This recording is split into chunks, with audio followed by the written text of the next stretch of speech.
किसी ऑफिस में इंटरव्यू के लिए बैठे एक नवयुवक के मन में संकल्पों का तूफान चल रहा है। सोच रहा है ये कैसा जीवन है। रोज रोज वही वही सब कुछ घर पर। कब इस घर से छुटकारा मिले।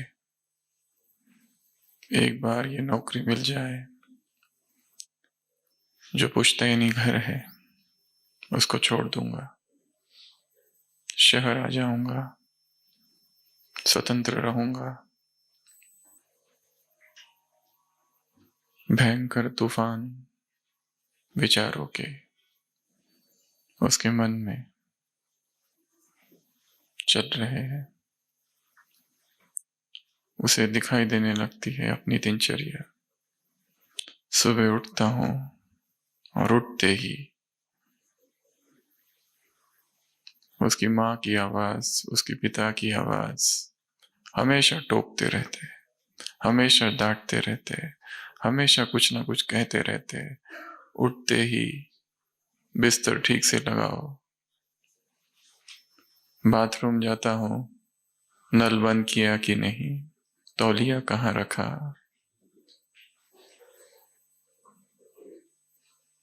बाहर निकलता हूं, लाइट बंद किया कि नहीं किया। रोज की माँ बाप की वही वही बातें।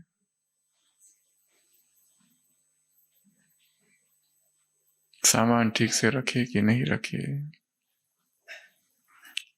सोचता है ये कब तक चलेगा आखिर। मुझे स्वतंत्र होना है, इन सब से मुक्त होना है। तो वहां बैठे बैठे ये सब मन में विचार चालू है। वो देखता है वहां पर जहां वो बैठा है कुछ कागज का एक टुकड़ा, कागज का कचरा कुछ पड़ा हुआ है। उसे माँ की याद आती है अचानक कि चीजों को अपने स्थान पर रखो। उठता है, उस कचरे के टुकड़े को डस्टबिन में डाल देता है। बैठा अपने ही विचारों में देखता है जो दरवाजा है वहां पर एक कूलर है, वाटर कूलर जो लीक हो रहा है। उसका नल खुला है। पिता की याद आती है, नल बंद किया कि नहीं। नल को बंद करता है। थोड़ी देर के बाद पता चलता है कि इंटरव्यू फर्स्ट फ्लोर पर है, सबको वहां जाना है। वो जाने लगता है, देखता है पैसेज की जो लाइट है वो चालू है। फिर से माँ की याद आती है, लाइट बंद किया कि नहीं। लाइट बंद करता है, ऊपर जाता है। कुछ चेयर्स वहां बिखरी पड़ी है। पिता की याद आती है, चेयर ठीक से रख के जाओ भोजन के बाद। चेयर ठीक से रखता है, बैठता है और देखता है वहां पर इंटरव्यू के लिए कितने लोग आए हुए हैं। पर जो भी जाता है केबिन में अंदर जाता है, 1 मिनट में बाहर आ जाता है। पूछता है क्या पूछा, कहते कुछ पूछा ही नहीं। कितने अंदर गए और कितने बाहर आ गए, किसी ने कुछ भी नहीं। अंदर जो बॉस है वो कुछ पूछता ही नहीं है, फाइल देखता है और वापस भेज देता है। डर लगता है इसको। इसका नंबर आता है, अंदर जाता है तो बॉस उसकी फाइल देखते हैं, कहते हैं कब ज्वाइन करोगे।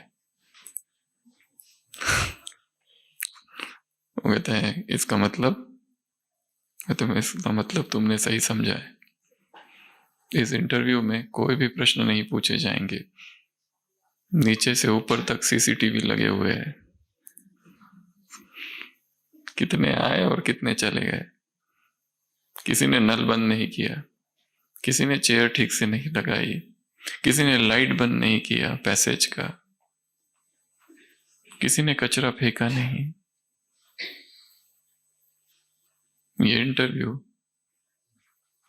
तुम क्या हो, तुम्हारा व्यवहार बर्ताव कैसा है, उस पर आधारित है। इसलिए तुम इस जॉब के लिए उपयुक्त हो। वो बाहर निकलता है और आंखों से आंसू, सोच रहा था ये माँ बाप से कब छुटकारा मिले, सोच रहा था कि उस घर को कब छोड़ूं और कोई स्वतंत्र सा नया सा घर ले लूं। घर जाता है और माफी मांगता है, गले लगाता है अपने ही माँ बाप को, जो उन्होंने शिक्षा दी थी।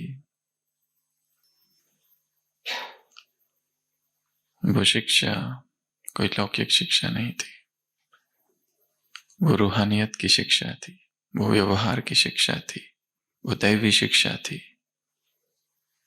वो जीवन की शिक्षा थी, जीवन बनाने की शिक्षा थी बहुत छोटी बातें, पर उनमें दिव्यता समाई थी। और जाने अनजाने में उस युवक ने वो ग्रहण भी की थी, और इसी कारण उसका सिलेक्शन भी हुआ। बाबा भी हमें बहुत सी शिक्षाएं देते रहता है। कई बार शायद हमें वो पसंद ना भी आए या फिर हम उन्हें कर ना सके, परंतु उन शिक्षाओं में, उन बातों में, उन समझानी में बहुत सी गुह्य राज समाये हुए होते हैं। शिव बाबा की महिमा हम सागर के रूप में कहते हैं। उसकी एक महिमा ये भी हो सकती है कि वो रहस्यों का सागर है। शिव बाबा क्या है? रहस्यों का सागर है। जीवन के रहस्य, सृष्टि के रहस्य, संसार के रहस्य,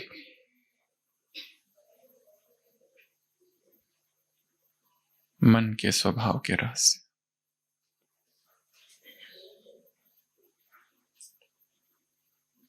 वो सारे रहस्य उसके पास है। एक अमृत वेला प्रयोग ये भी हो सकता है कि रहस्यों का वो सागर है, जादू का वो सागर है, उसकी किरणों के नीचे मैं हूं और सारे रहस्य मुझ में आ रहे हैं, जो अब तक समझे नहीं, अनसमझे है, अस्पर्शित है, अनदेखे, जिन्हें अभी तक महसूस नहीं किया है, वो सारे रहस्यों का वो सागर है। वो सारे रहस्य मुझ में आ रहे हैं,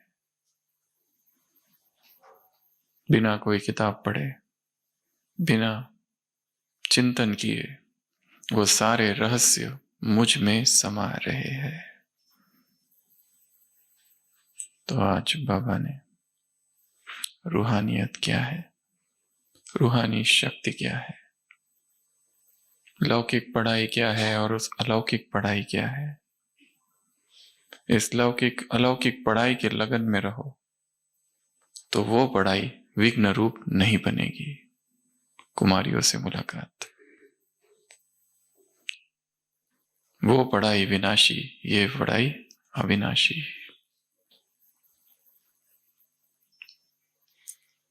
हमने शायद अब तक इस पढ़ाई को वैसा नहीं समझा है, उसका महत्व जितना वो समझा रहा है, उस गहराई को अभी तक हमने नहीं छुआ है। शायद चेतना किसी और स्तर पर उठ जाए वहीं से इस पढ़ाई को समझा जा सकता है, जहां पर शरीर के संकल्प शून्य हो जाए, जहां पर भोग की कामना और इच्छा और स्मृति शून्य हो जाए, जहां पर देह की दुनिया समाप्त हो जाए। शायद आत्मा जब उस स्तर पर, उस प्लेटफॉर्म पर पहुंचती है, तब उसे कुछ और नजर आता है और दिखाई पड़ता है। द्वापर से ऋषि मुनि सन्यासी योगी तपस्वी जंगलों में थे, एकांत में, मौन में, अल्प आहार में, शरीर की इच्छाएं, तृष्णाएं और वासनाओं से इतने ऊपर उठे हुए कि भगवान तब आया नहीं था, फिर भी भगवान के बारे में इतनी बातें उनकी समझ में आई।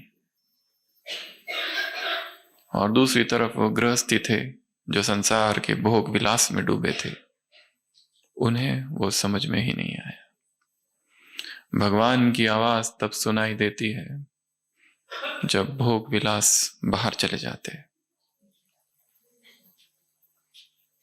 फूड आउट, ज्ञान इन। संसार की आसक्ति आउट, तब भगवान के लिए प्यास, भूख जागृत होती है। तब तक भगवान के लिए प्यास, भूख, उसकी आवाज सुनाई ही नहीं देती, जब तक चेतना विकारों से भरी है, भोग विलास से भरी हुई है। जब संपूर्ण आत्म संयम आता है, संसार की किसी चीज, किसी वस्तु से कोई आकर्षण नहीं, तब सोचा जा सकता है उस तल पर इस ज्ञान को किस तरह से समझा जाएगा, क्या अनुभव होंगे। शक्तिशाली याद बिना शक्तिशाली अनुभव नहीं, आज की मुरली में महावाक्य है। जो अनुभव हम कर रहे हैं वो शायद KG1 KG2 के, कुछ और अनुभव ऐसे हैं अध्यात्म के जो बहुत गहरे हैं, जहां सन्नाटे टपकते हैं, जहां मौन की वादियां है, वहां उन अनुभवों को स्पर्श किया जा सकता है। जहां इस शरीर का कोई विचार, कोई चिंतन ही नहीं, चेतना उस तल पर, उस स्तर पर पहुंच जाए। तो आज क्या कहा बाबा ने, क्या कहा? रूहानियत, रूहानी शक्ति। क्या कहा है इस शक्ति के बारे में? क्या करती है ये शक्ति? बंधनों से मुक्त कर देती है। और क्या करती है? क्या करती है? संकल्प, समय, कर्म और इनका क्या? इनका और बोल शक्तिशाली बना देती है। और किस किस को क्या क्या याद है वो सब बोलेंगे। क्या कहा? और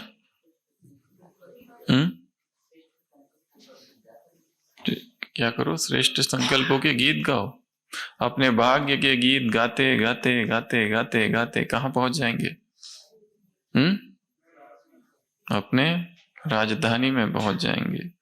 द्वापर में भक्ति मार्ग में ढोल बजाते बजाते बजाते बजाते कहां पहुंच गए?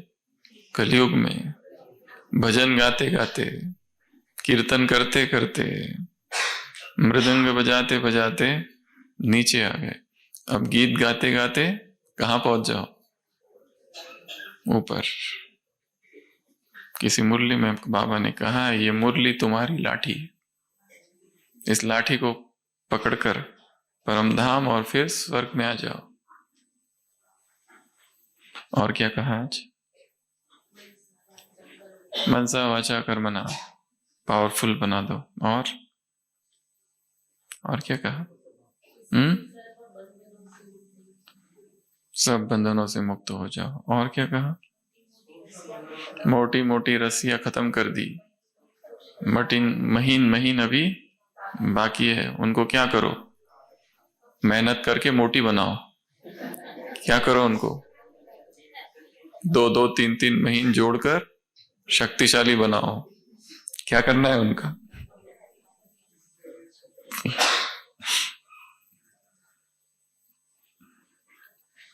तो मुरली बड़ी गुह्य है, बहुत सारे सूक्ष्म राज उसमें है। इस मुरली को हम 7 भागों में विभाजित करेंगे। सबसे पहला, बाबा ने क्या देखा? बच्चों की क्या देखी? रूहानी शक्ति को देखा। क्या देखा? रूहानियत को देखा, रूहानी शक्ति को देखा। कैसी है ये रूहानी शक्ति? फाउंडेशन। और शुरुआत में क्या बोला है? मुरली की शुरुआत क्या है? ये शक्ति शुरुआत में एकदम बाबा क्या देख रहे हैं? हर बच्चे के रूहानियत की शक्ति को देख रहे हैं। और क्या देखा उसमें? संपूर्ण अधिकार। क्या देखा? तुमने ये शक्ति कैसे ली है बाप से? संपूर्ण अधिकार से ली है। तो सर्व प्राप्ति स्वरूप कहां तक हुए हैं? बाप दादा ये देख रहे हैं। वास्तविक स्वरूप का कितना अनुभव है? बाप दादा ये देख रहे हैं। तो 4 बातें हैं: रूहानियत, संपूर्ण अधिकार, प्राप्ति स्वरूप और वास्तविक स्वरूप। क्या कहते हो बाबा को रोज? याद प्यार और नमस्ते। क्या कहते हो रूहानी बच्चे रूहानी बाप को, अर्थात रूहानी शक्ति का, रूहानी पिता का संपूर्ण अधिकार तुम ले रहे हो। संपूर्ण अधिकार। क्या रूहानियत का संपूर्ण अधिकार हमने लिया है? रूहानियत देख रहे हैं, रूहानी शक्ति देख रहे हैं, किसने कितनी शक्ति धारण की है वो देख रहे हैं। सबको समान दी है। हमेशा मुरलियों में आता है सबको समान दी, देने वाला एक, देने का समय एक, पढ़ाई एक, क्लासरूम एक, किसी को एक्स्ट्रा नहीं दी है, सबको समान दी है। परंतु फिर भी नंबरवार। अभी अभी मुरली चली थी, 3 प्रकार के बच्चे। एक है मानने वाले, एक है जानने वाले, मानने वाले, और तीसरे चलने वाले। तो रूहानियत की शक्ति का संपूर्ण अधिकार हमने लिया है।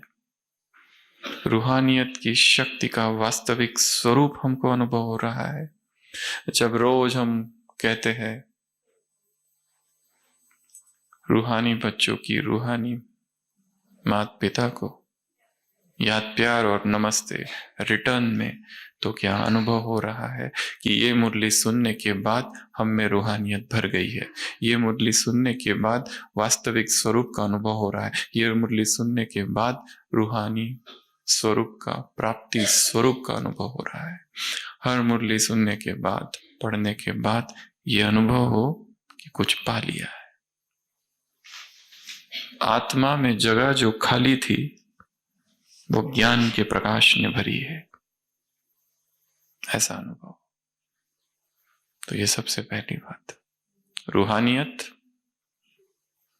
प्राप्ति स्वरूप, संपूर्ण अधिकार, प्राप्ति स्वरूप और वास्तविक स्वरूप। वास्तविक स्वरूप अर्थात नीचे एक जगह मुरली में बाबा ने रूहानी शक्ति के लिए एक दूसरे शब्द का प्रयोग किया है। कौन सा? ये ओरिजिनल शक्ति है। क्या है ये? ओरिजिनल शक्ति है, अनडाइल्यूटेड, खालिस, प्योर एनर्जी है। आत्मा में इस समय इम्प्योर एनर्जी है, इसके लिए संकल्प भी इम्प्योर है। परमात्मा प्योर एनर्जी का सागर है, यह उसकी एक दूसरी महिमा हो सकती है। अमृत वेला क्या सोचना, वो कौन है? अति शुद्ध विशुद्ध शक्ति का, विशुद्ध ऊर्जा का सागर है वो, और मुझ में वो विशुद्ध ऊर्जा, वो पुनीत, वो पवित्र निर्विकार ऊर्जा मुझ आत्मा में समा रही है। Is the ocean of pure energy. उसकी संपूर्ण प्योर एनर्जी मुझ आत्मा में समा रही है। तो जैसे ही उसकी एनर्जी आएगी यहां पर, कोई भी लौकिकता, कोई भी आसक्ति, कोई भी वासना वहां टिक नहीं सकती, रह नहीं सकती। Passion out, God's love in. विलासिता बाहर, संयम अंदर। प्योर एनर्जी अंदर, इम्प्योर एनर्जी बाहर। तो ये सबसे पहली बात है आज की मुरली से। दूसरी बात, उसमें फिर 4 बातें हैं। ये रूहानियत की शक्ति ब्राह्मण जीवन की क्या है? विशेषता। दूसरा, ये रूहानियत की शक्ति फाउंडेशन है। तीसरा, ये रूहानियत की शक्ति, ये रूहानी शक्ति खुद को भी परिवर्तन करती है और औरों को भी परिवर्तन करती है। और चौथी बात, ये रूहानी शक्ति जिस्मानी बंधनों से, सभी बंधनों से मुक्त करती है। ये 4 फायदे, ये 4 बातें हैं। पहला बताया विशेषता है। सभी ब्राह्मणों में एक विशेषता है और वो विशेषता है रूहानियत है।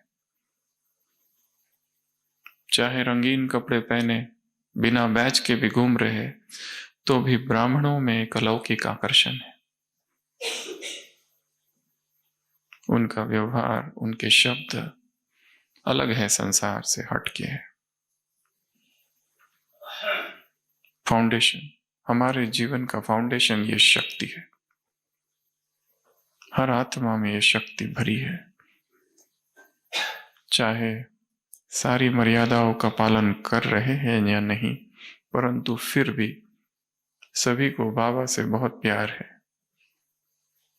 अथाह प्रेम है, और उस प्रेम के कारण उनके साथ वो रूहानी शक्ति निरंतर चलती है। इसलिए इस ब्राह्मण जीवन का फाउंडेशन क्या है? रूहानियत, रूहानी शक्ति। तीसरा, ये शक्ति ही हमें परिवर्तित करेगी, अंदर से और बाहर से। दूसरों को भी परिवर्तित करेगी, हमें भी। दूसरों को देखने की जो दृष्टि है वो परिवर्तन हो गई है। किसी गुरु ने अपने शिष्य से पूछा, ये तुम कैसे समझोगे कि रात पूरी हुई और दिन चालू हो गया?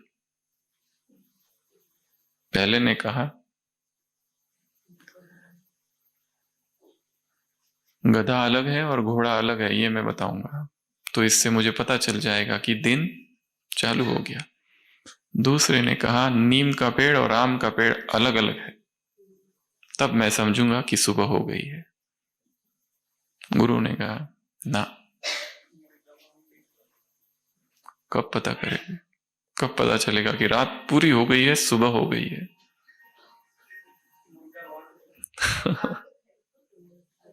मुर्गा बांग देगा।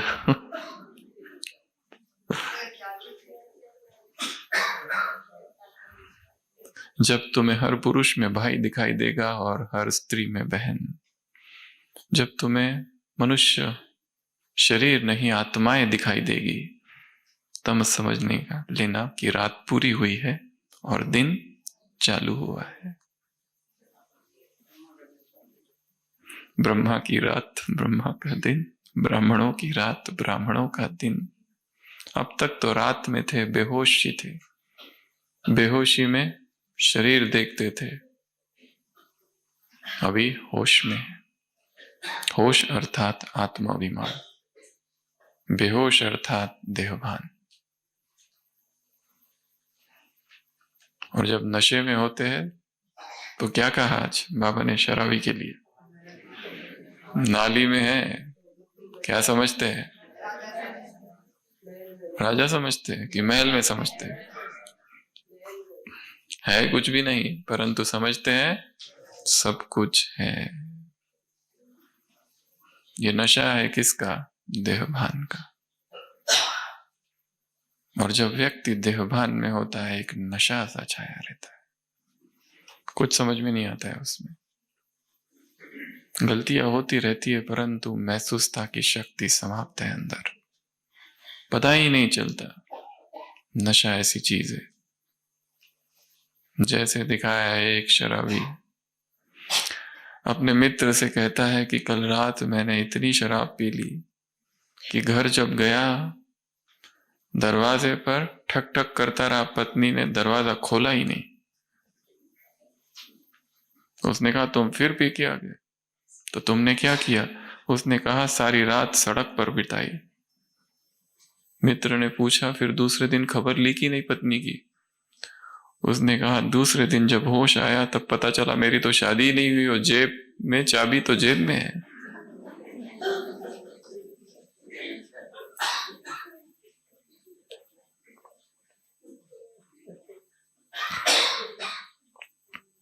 रूहानियत की शक्ति अर्थात पहली बात विशेषता है ब्राह्मण जीवन की।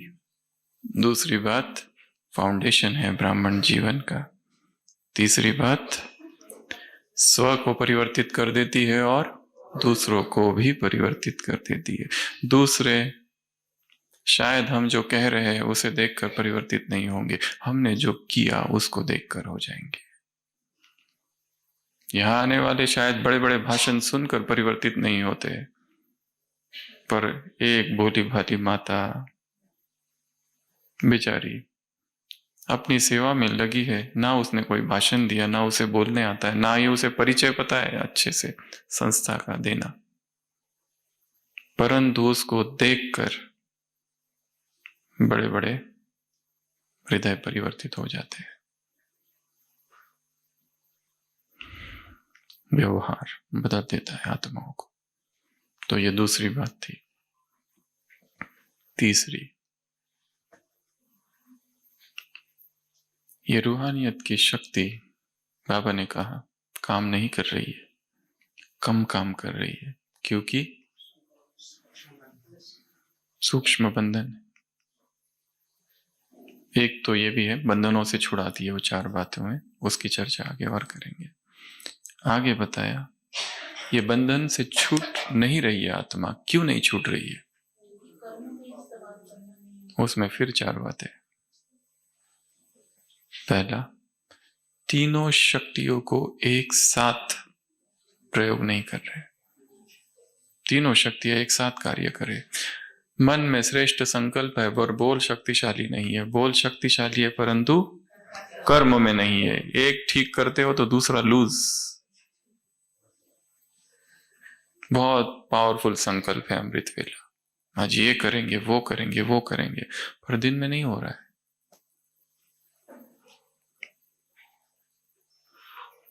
नीचे पार्टियों से मुलाकात में फिर 4 बातें कही है एक जगह पर।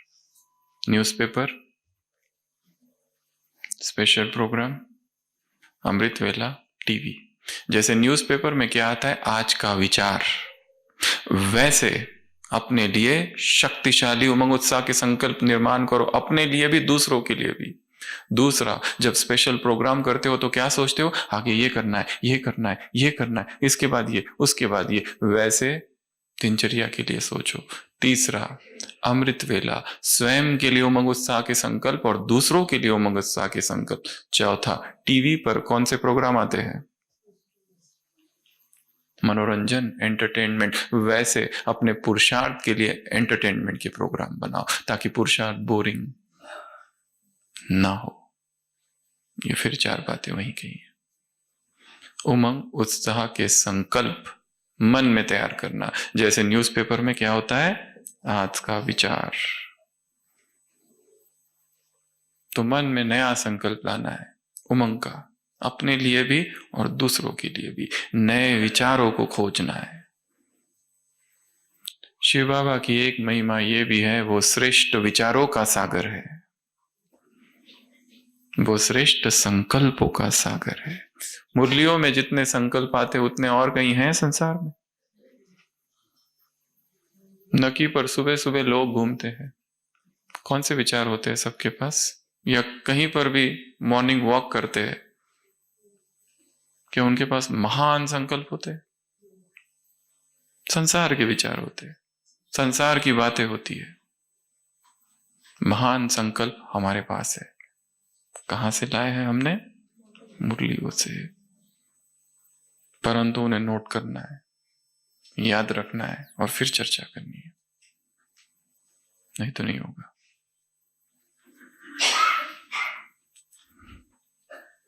सबसे पहली बात, तीनों ही चीजें एक साथ कार्य में लगाओ।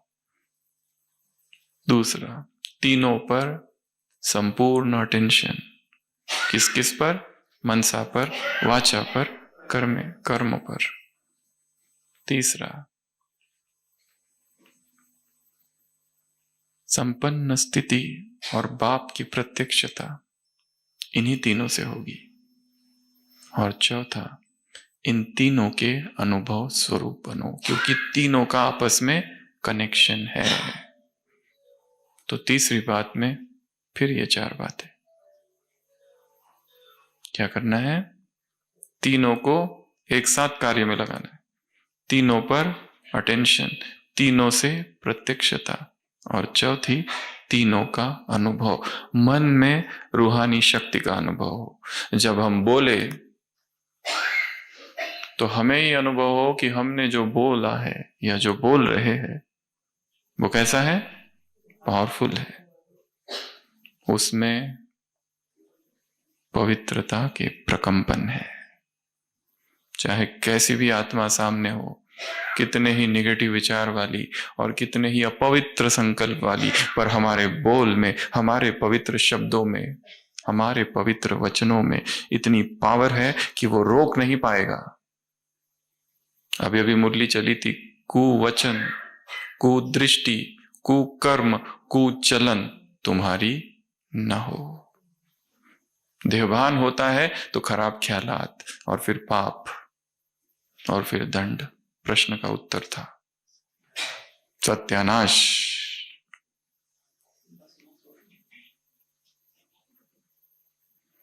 हमारे शब्दों में प्यूरिटी की एनर्जी हो, हमारी वाणी शुद्ध हो, सत्य हो। किसी को पागल कहना ये भी क्या है? कुवचन। अभी अभी मुरली चली थी, तुम अगर किसी की निंदा करोगे तो तुम्हारी डबल होगी। तुम अगर किसी की निंदा करोगे किसी के पीछे, तो वो निंदा के शब्द उस तक पहुंचाने वाला कोई ना कोई नारद तो आसपास है ही।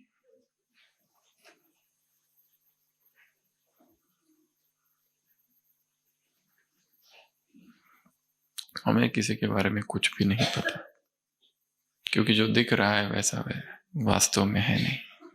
और बाबा ने कई बार कहा है, सुनी सुनाई किसी भी बात पर विश्वास नहीं करना है।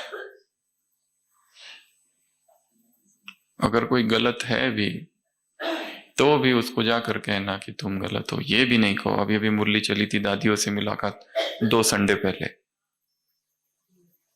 उसको हिम्मत दो, पहले खड़ा तो करो। सीधा जाकर कह दिया कि हमने ऐसा सुना है। ये बोलने वाला भी दोषी है, चाहे कितना भी शुभ भावना से बोल रहा है, परंतु उसको रस है ना, बस व्यर्थ में, इसलिए तो जाके सुनाता है उसको कि हमने ऐसा सुना है या कोई तुम्हारे बारे में ऐसा कहता है। ये भी कहना, हम नहीं कह रहे, किसी ने हमको सुनाया, हम उसको जाके शुभ भावना से सुना रहे, परंतु इसमें भी व्यर्थ समाया हुआ है। ये भी काम हमको नहीं करना है।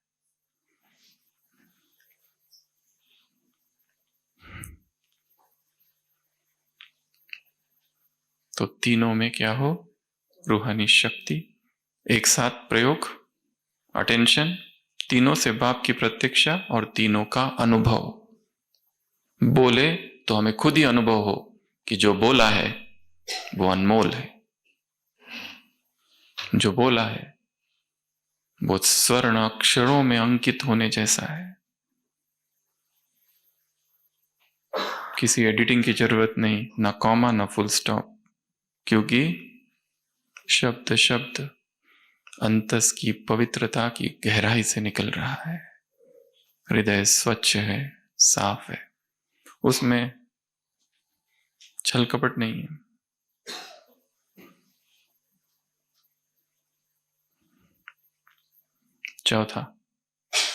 चौथी में फिर 4 बातें। बंधन के 4, बंधन वाली आत्मा की 4 निशानियां कौन कौन सी? सबसे पहले वो आत्मा परवश होती है। बंधन वाली आत्मा की दूसरी निशानी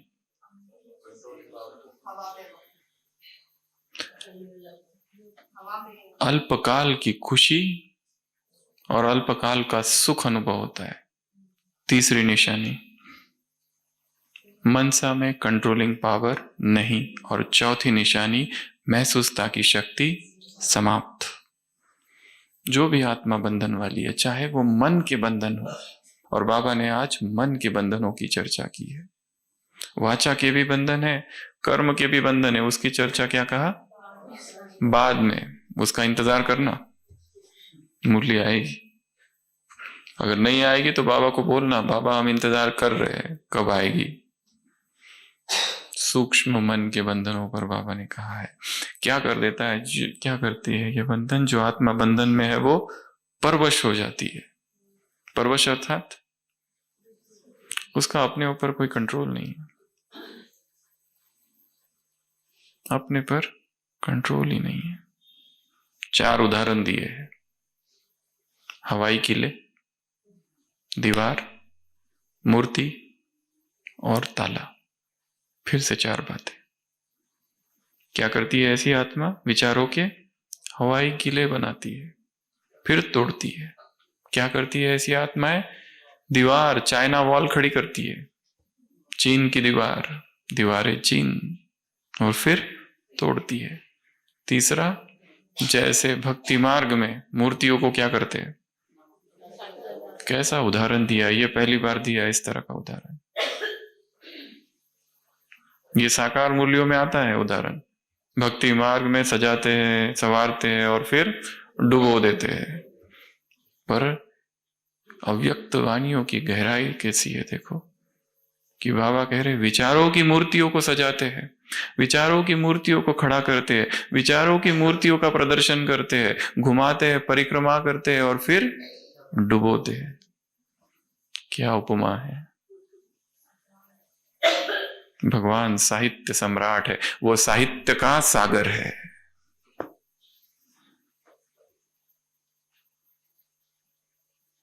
शब्दों का सागर है और मौन का भी सागर है, निशब्द का सागर है और शब्दों का भी सागर है।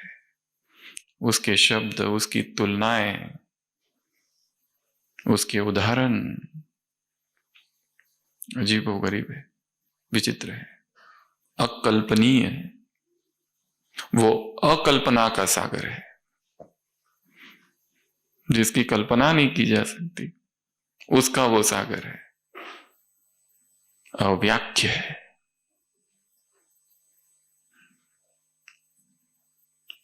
पहला उदाहरण किले, विचारों के, तोड़ते।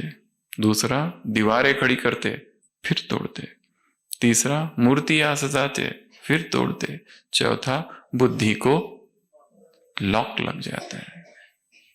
परवश आत्मा की ये 4 निशानियां। आत्मा एक परवश है, उसे खुद ही नहीं समझने आ रहा है क्या कर रहा हूं, इतना विचारों के अधीन हो गई है।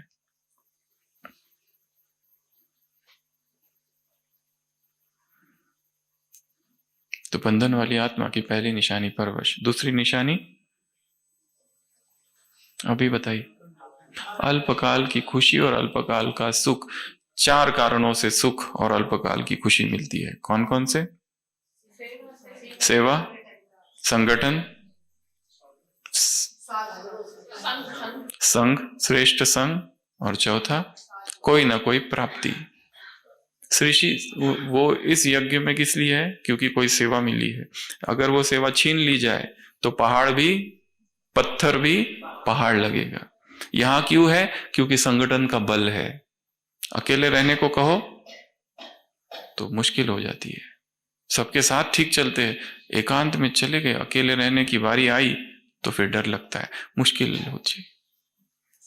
तीसरा, कोई ना कोई अल्पकाल की प्राप्ति हो गई है, उसके आधार से चल रहे हैं। और चौथा, कोई अच्छी महान आत्मा का संग मिल गया। जिस दिन वो महान आत्मा चली गई उस दिन खालीपन। ओम शांति। ये चार आधार है। कितनी गहरी बातें कही है ये। जो इस यज्ञ में इन चार आधार से रह रहे हैं, बाबा ने कहा वो आज है, आज नाच रहे, कल रुक जाएंगे, कल वापस। क्या आधार? श्रेष्ठ संग मिला है, कोई किसी व्यक्ति का संग मिला है, किसी महान आत्मा का संग मिला है। पर हर एक को तो जाना है ना, वो तो साथ छोड़ देगी। फिर क्या करोगे? किसी तीव्र पुरुषार्थी का संग मिला है, एक दिन उसे भी जाना है। फिर संगठन, उससे पहले क्या? दूसरा है संगठन। संगठन है, बहुत अच्छा है, सबके बीच में है। अचानक किसी ऐसे स्थान पर जाना पड़े जहां कोई भी नहीं है, हम अकेले हैं, सेवा केंद्र बहुत दूर है। फिर तीसरा, कोई ना कोई अल्पकाल की प्राप्ति मिल गई है, कुछ तो मिला है हल्का फुल्का, उसी को बहुत समझ लिया और बस जैसे वो चली गई, खालीपन। और चौथा या पहला, सेवा। वो सेवा दी है इसलिए लगे हुए हैं। एक दिन का हाथ से वो सेवा बंद, अब कोर्स कराना बंद, किचन, अब भाषण देना बंद, दूसरों को समझाना बंद। समझाते समय खुशी होती है ना, अपना सिक्का जमाने में, हम बताएंगे तुमको आत्मा कौन है और परमात्मा कौन है। पहले बताओ तुम कौन है, मैं व्यापारी हूं। कितनी खुशी कि अब हम बताएंगे तुम आत्मा हो। बताओ किसकी पूजा करते हो? हनुमान जी। अब मैं बताऊंगा तुमको भगवान कौन है। बताओ कलयुग की उम्र क्या है? इतने लाखों वर्ष। अब हम बताएंगे। ज्ञान सुनाने का और समझाने का सूक्ष्म अभिमान। कल्याण तो करना है पर साथ में अहंकार भी चल रहा है। दो चीजें साथ साथ चल रही है। एक तो रहम भी है पर साथ में सूक्ष्म अहंकार का पोषण हो रहा है। किसी बहुत बड़ी बहन ने एक अनुभव सुनाया था। उसने कहा, जब मैं नई नई ज्ञान में आई, नई नई ब्रह्मा कुमारी बनी, अभी अभी सेंटर पहुंची और एक बार ट्रेन में सफर कर रही थी, तो ट्रेन में बैठ के सबको ज्ञान सुनाने लगी। जो आ रहा था पकड़ पकड़ के, कोई भी छूटना ना पाए। मेरे बाजू में एक महिला बैठी थी, साध्वी थी और बड़ी गंभीर थी, चुपचाप देख रही थी, कुछ नहीं बोल रही थी, केवल बैठी थी और देख रही थी मैं कैसी सेवा कर रही हूं। और मुझे लग रहा था इसको भी अभी सुनाऊंगी थोड़ी देर बाद। तो उस महिला ने, सन्यासी महिला होगी या बड़ी मैच्योर्ड, तो उसने पूछा, बहन तुम क्या कर रही हो? उसने कहा, मैं सेवा कर रही हूं। तो उस महिला ने कहा, यह सेवा नहीं, प्रचार कर रही हो तुम। ये बहन चुपी हो गई।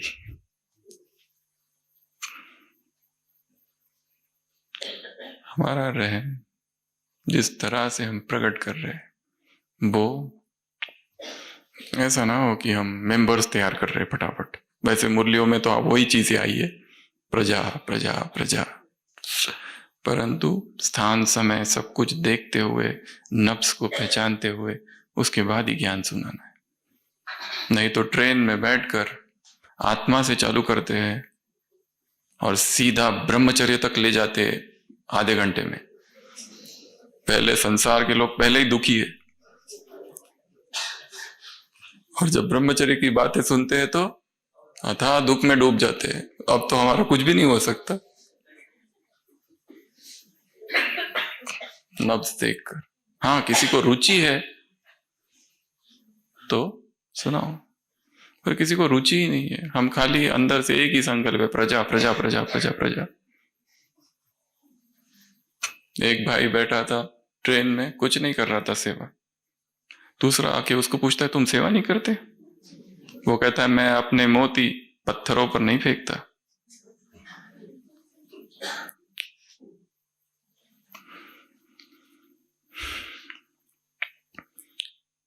तो सबसे पहली निशानी बंधन वाली आत्माओं की परवश, दूसरी निशानी अल्पकाल की खुशी और सुख, उनका आधार ये चार बातें: सेवा, संगठन, संघ, कोई छोटी मोटी प्राप्ति। हम अकेले रह जाए तो भी शक्तिशाली रहे। कोई भी नहीं संसार का, ना कोई संघ है, ना संगठन है, ना कोई साधन है। जब हम अकेले हैं तब सबसे अधिक शक्तिशाली है, क्योंकि तब हमारे साथ केवल वो है और कोई नहीं। वो स्थिति मन की सबसे शक्तिशाली स्थिति है। अभी 10 लोग आके कहते हैं हम तुम्हारे साथ हैं, हम तुम्हारे साथ है, चिंता मत करो, कुछ चाहिए तो बोलो।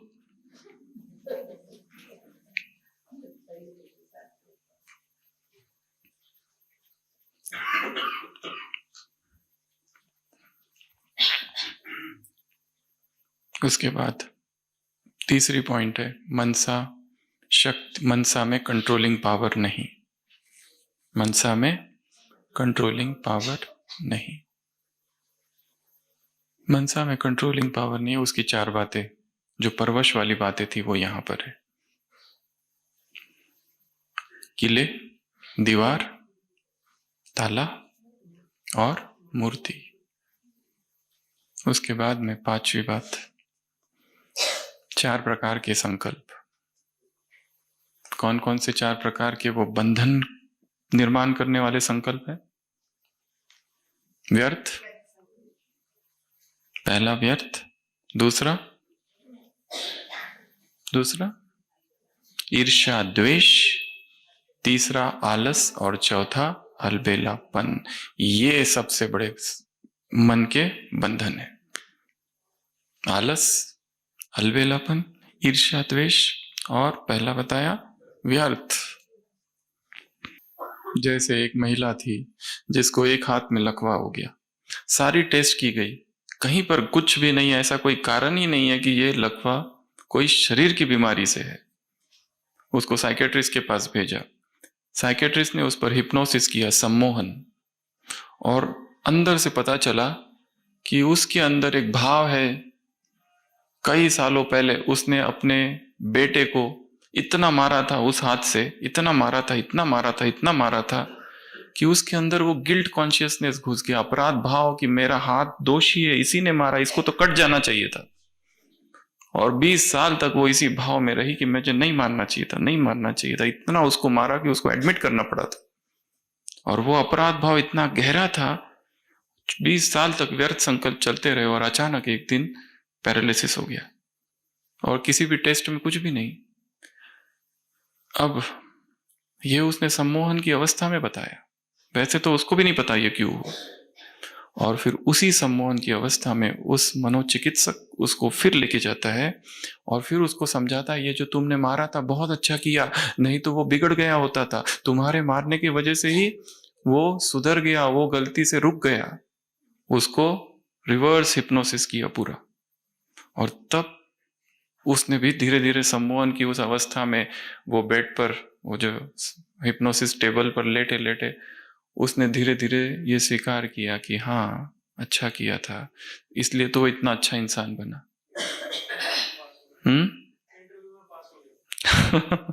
इसलिए वो इंटरव्यू में पास हो गया ऐसे। और फिर जब वो बाहर निकली तो उसका हाथ ठीक हो गया, क्योंकि ये जो लकवा था वो मन के ब्लॉकेज की वजह से था, मेंटल ब्लॉकेज। हमारी भी बहुत सारी बीमारी है जो मन के विचारों की वजह से है। व्यर्थ इधर चल रहा है, वो शारीरिक मैनिफेस्टेशन है जिसका किसी भी टेस्ट में कुछ नहीं आता। इसलिए डॉक्टर जब भी कहता है तुम्हारे सारे रिपोर्ट नॉर्मल, एकदम उदासी। हम इतने बीमार और रिपोर्ट में कुछ भी नहीं, ये डॉक्टर खराब है, हम दूसरे के पास जाएंगे, कोई नया वाला अच्छा वाला, कोई तगड़ी सी बात बता दे और तगड़ी सी दवाइयां दे दे, तब एकदम अंदर से खुशी होती है।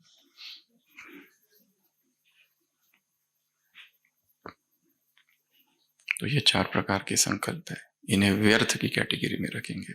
फिर छठवीं बात, ये महीन बंधन 4 काम करते हैं। बाबा ने कहा ये बंधन बहुत पतले है पर होशियार। कैसे है? पतले है पर होशियार है। क्या करते हैं? थकान लाते हैं, दिल शिकस्त बनाते हैं, अभिमान में लाते पर दोष दूसरों के ऊपर रखते हैं और फिर बहाने बनाते हैं। कौन से? दोष हमारा नहीं है, इन्होंने ऐसा किया, ये तो चलता ही है, ये तो होता ही है, ये सारी बातें कहते हैं। और लास्ट बात, 4 प्रकार की आत्माएं जो क्या है? बंधन में है। नेताएं बंधन में है, साइंस वाले बंधन में, अपने ही किए इन्वेंशन के कारण। गरीब भी गरीबी के बंधन में, गृहस्थी भी बंधन में। तुम्हें क्या करनी है? पुकार सुननी है, उनको मुक्ति करना, मुक्ति देनी है। तुम मुक्तिदाता हो, स्वयं को मुक्त करो और उनको भी मुक्त करो। तो पूरी मुरली में बहुत सारी चार बातें हैं। गृहस्थियों से भी, पार्टियों से भी बात की बाबा ने। याद, सेवा, जमा, 21 जन्मों के लिए जमा करो। कुमारियों से भी बातें की है। नशा रहे तुमको, कौन सा? बाप मेरे साथ है, मैं अकेली नहीं हूं, हिम्मत रहे। 2 नाव में पाँव नहीं रखने, नहीं तो क्या हो जाएगा? कोई बंधन नहीं है फिर भी अटके हुए, फिर भी मन का बंधन है, वो अटकना है। तो ऐसे कैसे? रूहानी शक्ति से भरपूर आत्माओं को, युक्ति से मुक्ति करने वाली आत्माओं को ऐसे, आलस अलबेलापन से मुक्त आत्माओं को ऐसी, कंट्रोलिंग पावर जिनमें है, महसूसता की शक्ति जिनमें है, ऐसी आत्माओं को ऐसे, मनसा वाचा कर्मना तीनों को एक साथ प्रयोग करने वाली, आवश्यकता अनुसार एक ही समय पर तीनों पर अटेंशन देने वाली आत्माओं को ऐसे, मजबूत किला बनाने वाली आत्माओं को, अच्छा, ऐसे निराधार आत्माओं को, किसी का आधार नहीं है, न संग न संगठन, कुछ नहीं, ऐसी निराधार आत्माओं को ऐसे, ऐसे दीवार बनाना और दीवार तोड़ने से मुक्त आत्माओं को ऐसे, जिनकी बुद्धि का लॉक निरंतर खुला रहे, ऐसी आत्माओं को ऐसे, हाँ, मूर्ति न बनाने वाली आत्माओं को ऐसे, हाँ, महीन धागों से मुक्त। अपने मन के सबसे सूक्ष्म बंधनों को चेक करना है कि मेरे सबसे सूक्ष्म बंधन कौन से है, मन के तल पर, वाचा के तन पर, कर्म के तल पर, और उनको क्या करना है? तलवार निकाल कर काट देना है, वैराग की तलवार से, रूहानी शक्ति की तलवार से कट कट कट कर देना है। ऐसे और 1-2 बताओ। बाप के भगत केवल तुम्हारे भक्त बनेंगे तो बाप ये नहीं समझो केवल हमारा काम है, ये बाप का काम है। तुम्हारे भगत वो उसके भगत। तो ऐसी ढेर सारी विशेषता वाली आत्माओं को बाप दादा का याद प्यार नमस्ते। हम रूहानी बच्चों की, रूहानी बाप दादा को याद प्यार नमस्ते। ओम शांति।